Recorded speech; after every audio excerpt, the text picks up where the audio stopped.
Penelitian pemasaran relasional menurut Tanjung tahun 2004 menyatakan bahwa pemasaran relasional merupakan pertumbuhan, pengembangan, dan pemeliharaan dalam jangka panjang yang menimbulkan hubungan biaya efektif dengan pelanggan, pemasok, karyawan, dan partner-partner lain yang saling menguntungkan. Jadi bisa dikatakan cara usaha pemasaran untuk meningkatkan pertumbuhan jangka panjang perusahaan dan kepuasan maksimum pelanggan. Nah, apa tujuan utama dari pemasaran relasional?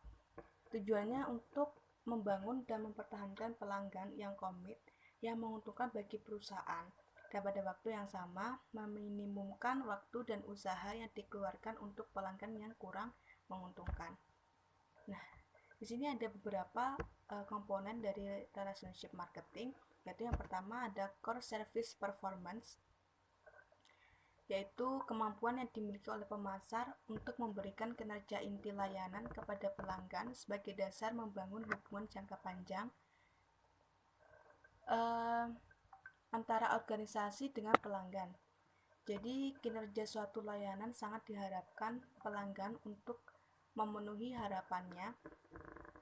Pelanggan yang harapannya terpenuhi melalui kinerja layanan, maka pelanggan akan merasa puas dan pada akhirnya menjadi loyal kepada perusahaan. Yang kedua ada recognition, yaitu perusahaan mengenal dan memperhatikan setiap kontribusi yang diberikan oleh anggota. Jadi setiap kecil apapun itu kontribusi yang diberikan kepada diberikan pelanggan kepada perusahaan hendaknya dihargai, karena hal itu merupakan apresiasi perusahaan kepada pelanggan dan sekaligus memanjakan pelanggan agar loyal kepada perusahaan.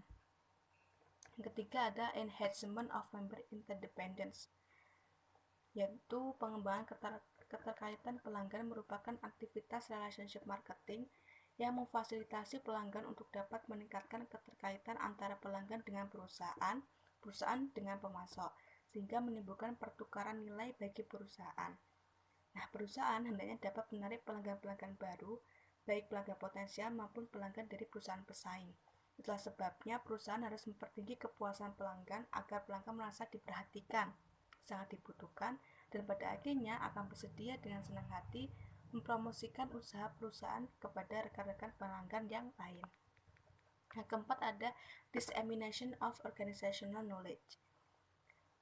Diseminasi atau penghamburan pengetahuan perusahaan kepada pelanggan dapat menciptakan kedekatan perusahaan dengan pelanggan maupun pemasok, sehingga dapat mensosialisasikan akan nilai, tujuan, dan budaya dari perusahaan.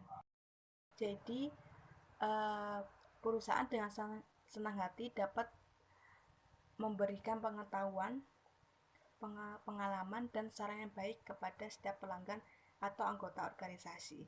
Yang kelima ada reliance on external membership requirements, yaitu kepercayaan pada keanggotaan luar yang dikehendaki perusahaan.